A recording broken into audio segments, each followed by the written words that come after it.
Well, she was the Tasmanian grandmother who was jailed for 26 years for murdering her partner, Bob Chappell.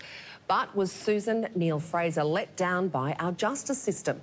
Serious questions are being asked over how she could have ever been convicted with no witnesses, no weapon ever recovered, and no body. It's one of the fascinating cases probed in a new book by journalist and author Andrew L. Urban. Andrew, welcome to the show. Thank you. Thank you very much. Thank you. You were very worried by the case of Susan. Why is that? What are your main concerns? My main concern is that there was no evidence, which is quite concerning. And more than circumstantial? Nothing more than circumstantial. And I must stress that the book reports not just my opinion, it's actually reporting the opinions and the views of several QCs and lawyers. It's worrying because it is, at this stage, technically a doubtful conviction because it's going through the final stages of an appeal. And it has been 9 years since it began, and the controversy has never got less.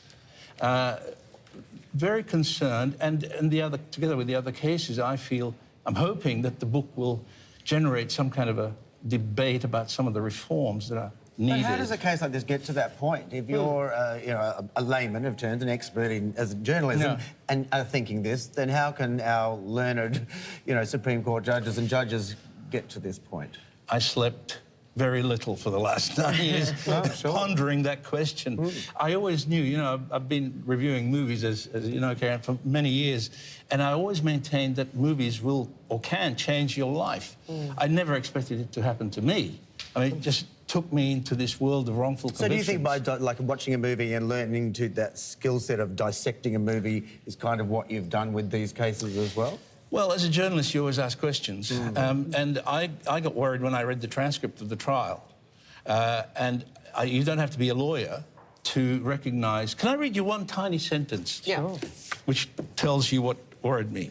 This is from the closing address of the prosecutor. And he says, just making this up, she's walking backwards and forwards and delivers a blow, or blows, or maybe stabs him with a screwdriver, I don't know. He doesn't look around, and so the body doesn't have any marks on what you'd expect if someone had come down there. The body doesn't have any marks. But there was no body.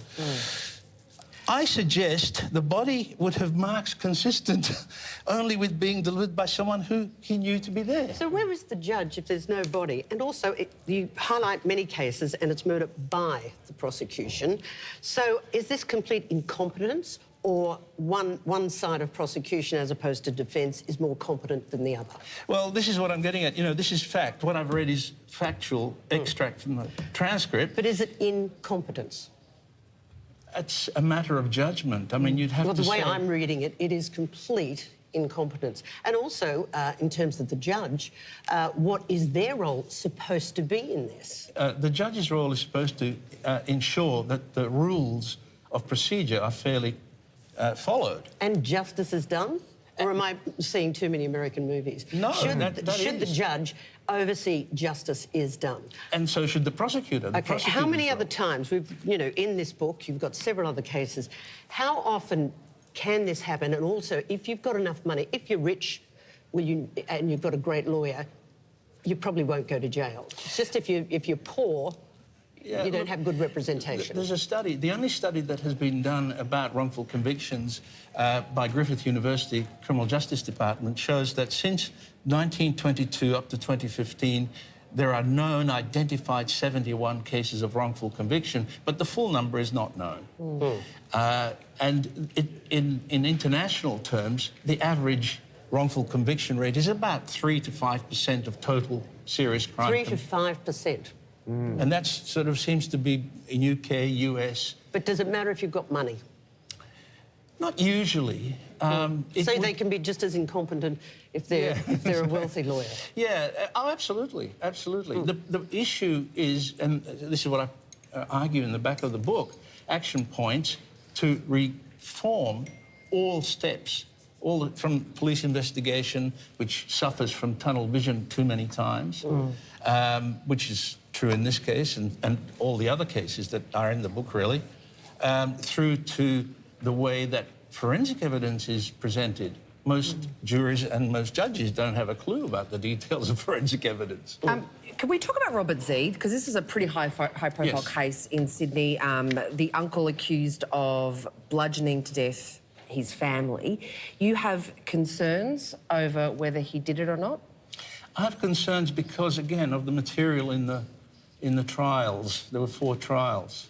The details are always the things that stop media and public, engaging with these, because there is so much detail. But suffice to say that, again, there was no evidence, forensic or physical, connecting him to the murders. Brutal murders. 5 people bludgeoned to death, and yet there was no forensic evidence. I know you say in the book too that there are times when something will appear in a case that was not true, but the jury won't be given that information. Absolutely. So why is that? That to me would be simple, that the jury must hear everything that the judge and the rest of the court hears. See, why is that the case? And then why is that system in place in our country? It's not fair.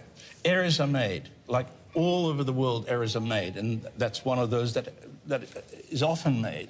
But in the UK, there is a Criminal Cases Review Commission, which we don't have here. Which we don't yet have, unfortunately, and we should, which people like in the book can approach after their initial appeal has failed. That commission then looks at the case. 96% of those who went through the commission in the UK were knocked back. Out of the rest, 350 serious cases were overturned on appeal.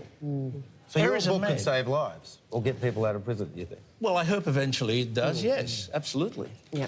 It's a fascinating read. The book is called Murder by the Prosecution. It's by Andrew L. Urban. Andrew, thanks so much for joining us this morning. Lovely to see you all. Lovely to see you too. Now ahead, the Queen of Stage and Screen, Angela.